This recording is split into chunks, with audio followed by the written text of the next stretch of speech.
This is the Five Stars podcast. Let me talk to you. Hi.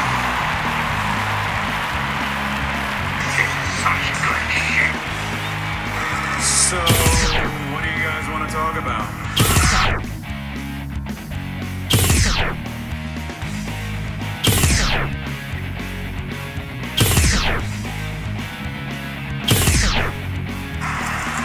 Tell me when I'm telling lies.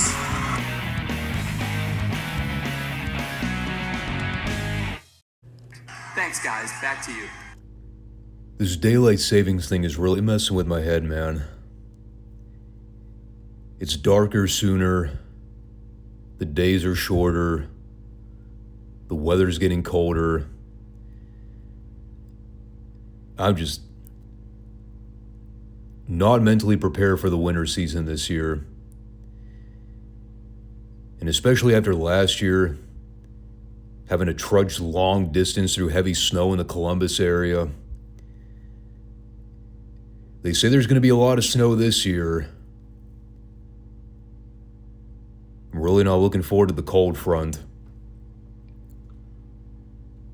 Oh, and lucky me, the radar's calling for snow on Monday, which is when this podcast is going up. So by the time you see this, there may have already been snow passing through the Cleveland area, which also means people are going to drive like idiots. Can't wait. How do you mentally prepare for that?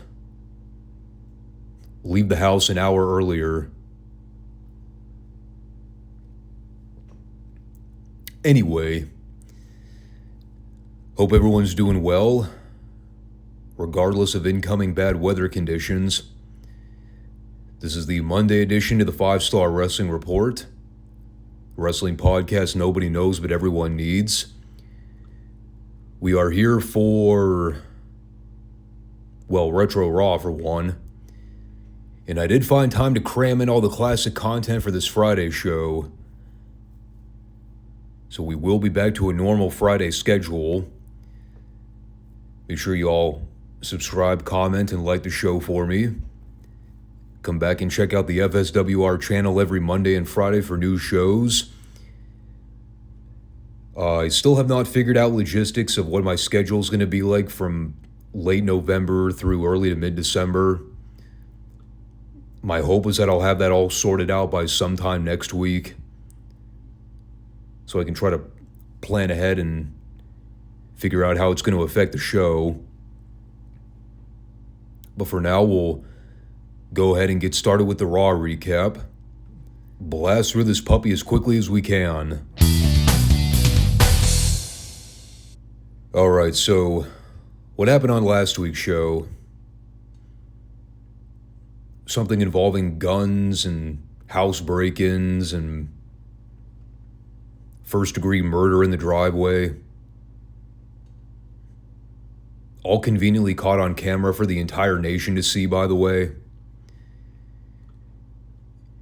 You know, the Russo special. Logic gas up the fucking anal cavity.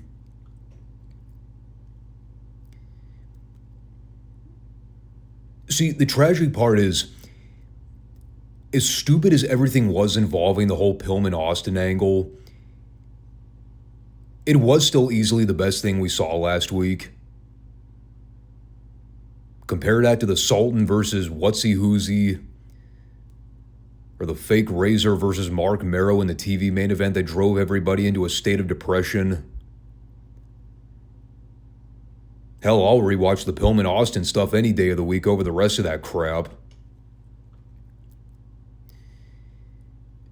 And then there's all the junk involving Shawn Michaels and Sid Vicious. I use the word junk because it's truly a very poorly constructed storyline. The issue is this. They desperately want Shawn versus Sid to be a babyface match at the pay-per-view for the title. But the fans have been vehemently anti-Shawn for a long time now, and it's only gotten progressively worse as time has gone on. So in order to try and lessen some of the heat that Shawn's getting, they're using Camp Cornette as a vehicle to push the feud to keep Shawn in a semi-babyface position, which is how we wound up getting the tag team title match this week with Shawn and Sid going up against Owen and Davey. Now the question is it working? Well, here's the thing. It's not failing. Everyone loves Sid, so it's not drumming up a whole ton of heat with Shawn being his partner.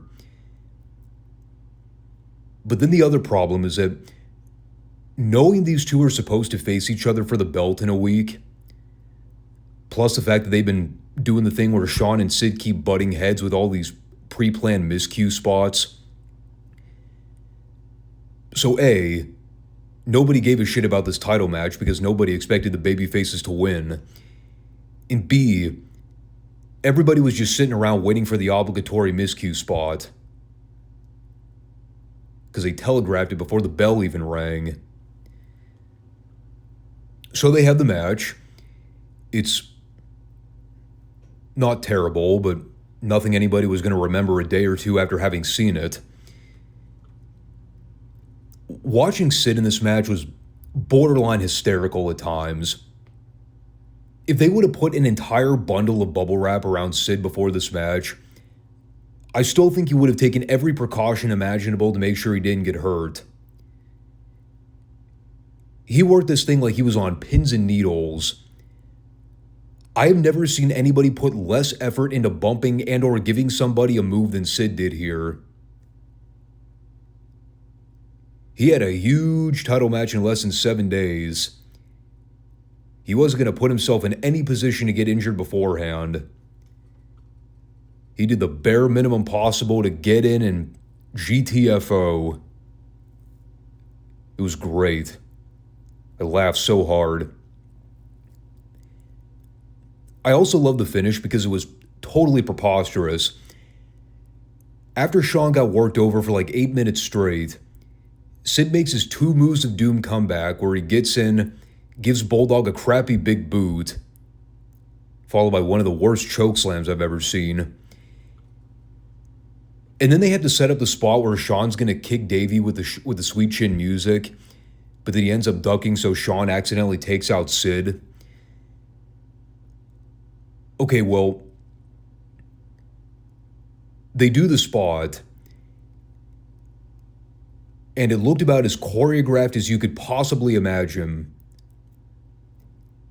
In fact, Sid was so out of position for the spot, he literally had to throw himself toward Shawn to make sure that he actually got caught with his boot.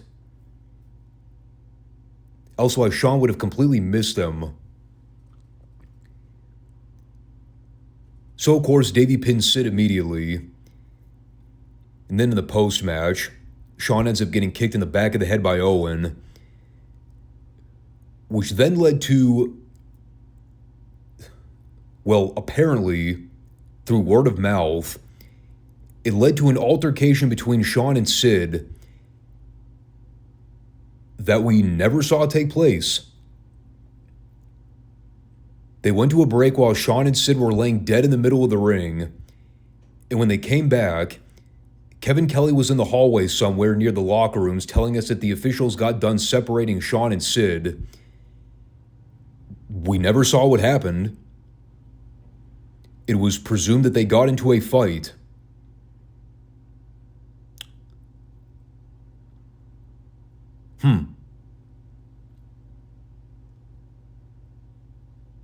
Well then, that would have been maybe good to see. Considering these fuckers are about to throw hands for the WWF title in less than a week. Would have been nice to see them go at it temporarily. To, I don't know, hard sell the main event for the goddamn pay-per-view. the main event. God, but hey, what do I know? I just recapped the bad booking. I didn't write it down on paper. On the topic of bad booking, someone decided that we needed to see Mankind versus Freddie Joe Floyd this week. Not that I have anything personally against Tracy Smothers. It's just, well, yeah. It's Freddie Joe Floyd. How the hell is anybody going to take that gimmick seriously?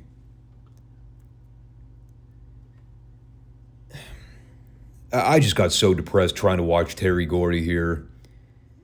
And they kept cutting to ringside shots of him in that stupid executioner costume. He just looked so out of it. I know he had a mask on, but you could still see his eyes. And they were so devoid of character. I don't even know how to describe it. He just looked so blank, comatose. Kind of like I was watching the majority of the show this week. Mankind won with a mandible claw. Then they lowered the shark cage while The Undertaker's disembodied voice cut a promo about the match on Sunday.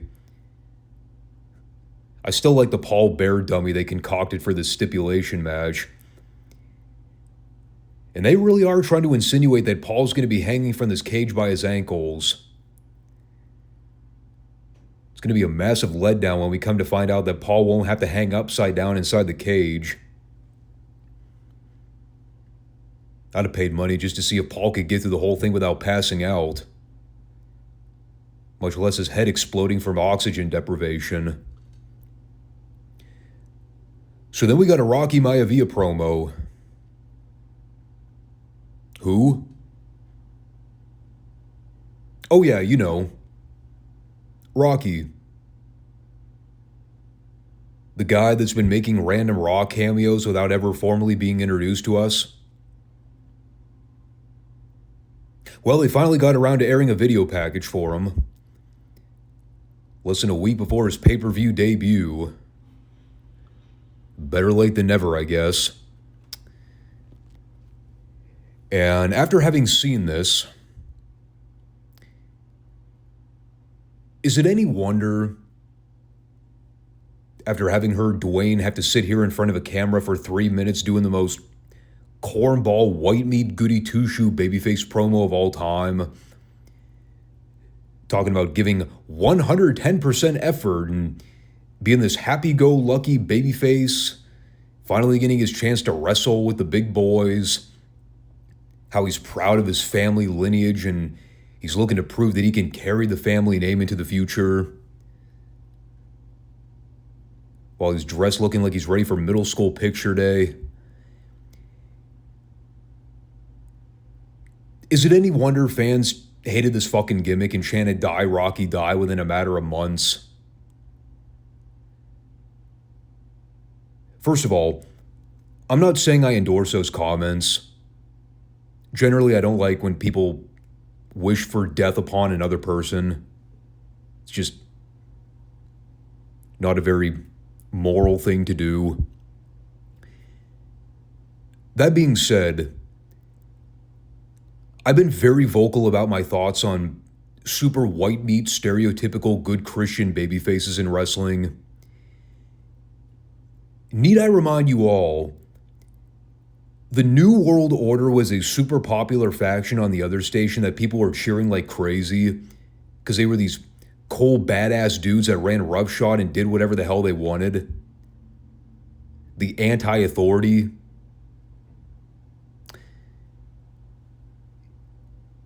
This doesn't track well when you compare that to the WWF trying to get over this version of The Rock. This lame as fuck, cheerful, happy to be here type babyface. That might have worked to a degree in the late 70s, even early to mid 80s. This is 1996. Fan base, it was a little bit different during this era. Now, it's cool they talked about his family background because that was a very pivotal part to The Rock's career. But good God in heaven, this was painful to watch. And it was so disingenuous, too.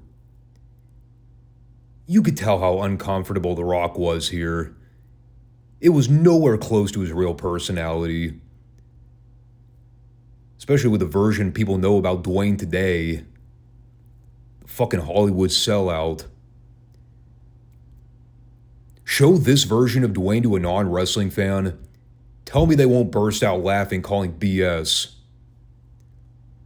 I mean, I hated this version of The Rock before ever having seen or known any of his other gimmick incarnations throughout his career. Didn't take a brain surgeon to tell you this was going to royally backfire. Just wait until you see his gimmick attire. So then we had by far the best thing on the entire show. Kevin Kelly's in the back getting ready to interview Sid. And this is hilarious. Before the actual interview, you see Kelly standing to the side while Sid's in the background pacing back and forth and kicking over garbage cans, basically having a conniption from what went down earlier. But it's hilarious because Kelly is essentially narrating everything that we can see Sid doing from basically 10 feet away, as if Sid can't see or hear anything Kelly is saying out loud. So that got a chuckle out of me. Sid is furious over what went down earlier. He's throwing a tantrum. I'm going to interview him in just minutes.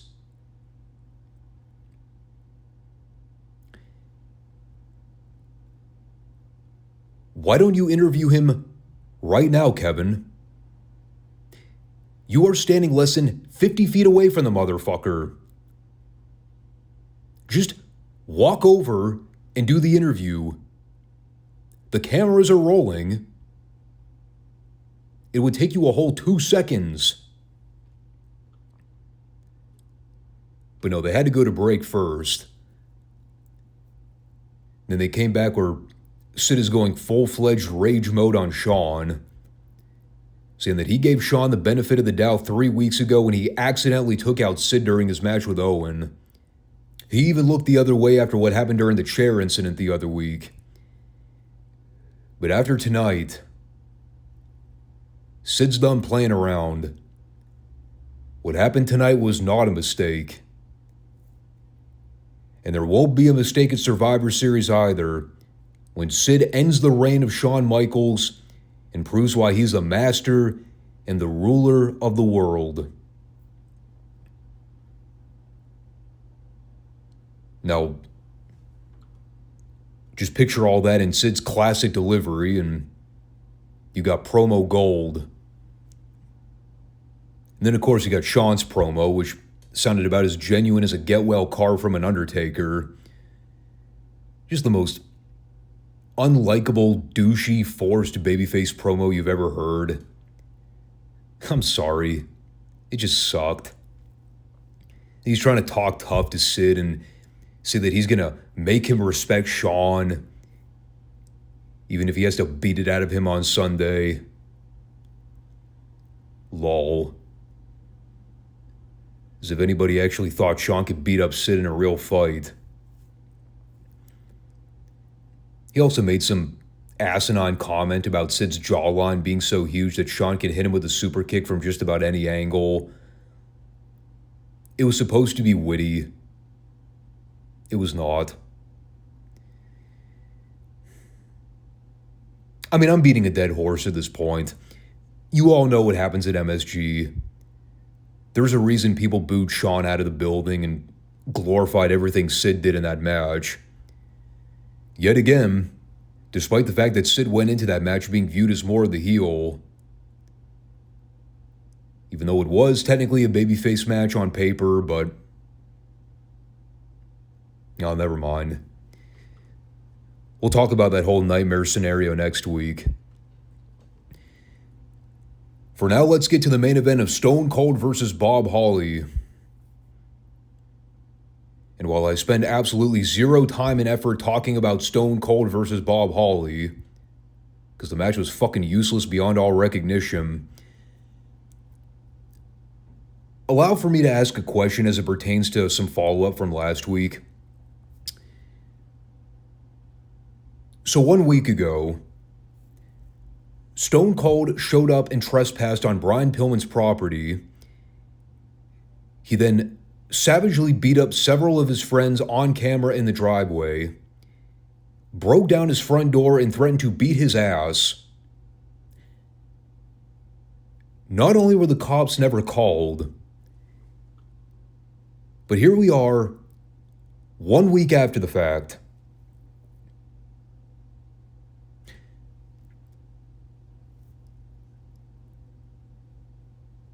Why hasn't Steve been arrested? He's just on the show this week wrestling as if nothing we saw the previous week happened.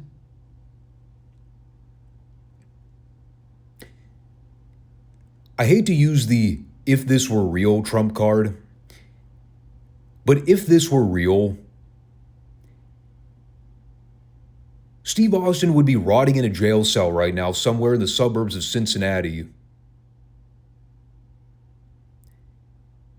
There's no explanation as to how or why he was on the show this week other than, well, wrestling is fake, everyone. Pay no attention to continuity and or logic. Because none of that exists in the good old Attitude Era. Pre-Attitude Era, I guess. But the same principle applies. By the way, I said this match was utterly useless to even review. It was still apparently important enough for Bret Hart to want a scout from the locker room. Predictably, Austin won with a stunner. And then a minute before the show ended, they cut to the back where Austin is seen outside Bret's locker room. He had vowed that he was going to beat up Bret before they even got to the pay-per-view. But then, well, he had a change of heart. Oh, in actuality, he was the perfect promo package for Sunday. He just looked at the camera and flat out said, "Sure, I could beat Bret's ass right here, right now if I wanted to, but I'm not going to do that. All you sorry SOBs out there, you're going to have to pay to see what I do to Bret Hart." Ah.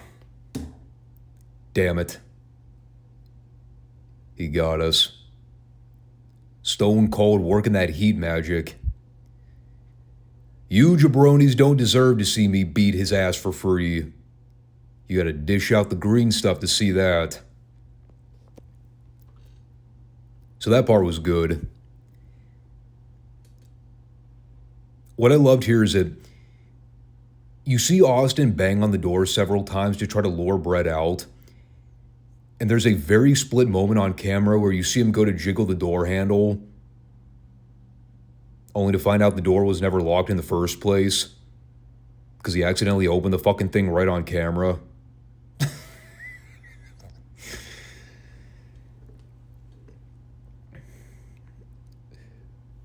What a rinky-dink federation these people were back in the day. I mean, you see stuff like this on camera and you're like, how in the hell did these people win the ratings war? It's unreal. And now I see why people always make the, well, it's WCW joke comparisons. They really, really fucked up.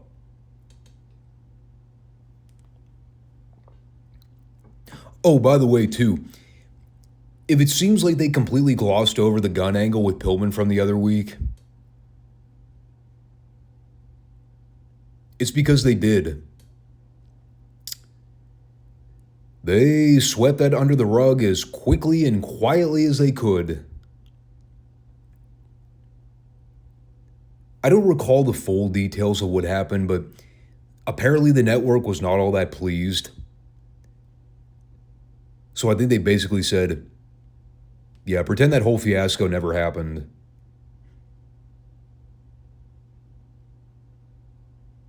All the while, it's still one of the more memorable things about the year 1996. This week, not as memorable. In fact, the show was very boring and highly uninteresting. And it was the go-home show, which is even better. Next week will be a little more fun, because we'll have the pay-per-view recap. Not that I'm really looking forward to anything on that show outside Bret versus Austin. And to see Shawn Michaels get booed out of the fucking building in MSG. That never gets old. So 2 things to look forward to, I guess. We'll see how the rest of the card pans out. But there you have it. And on that note, you know the deal. We'll go ahead and wrap up there. Not as detail-oriented as last week's review, but I gave it my best college effort, or college try. But folks, make sure you come back this Friday, because there will be a Friday show this week. We have 3 different shows we're going to be recapping. And I'll catch you guys then. Take care, and peace out.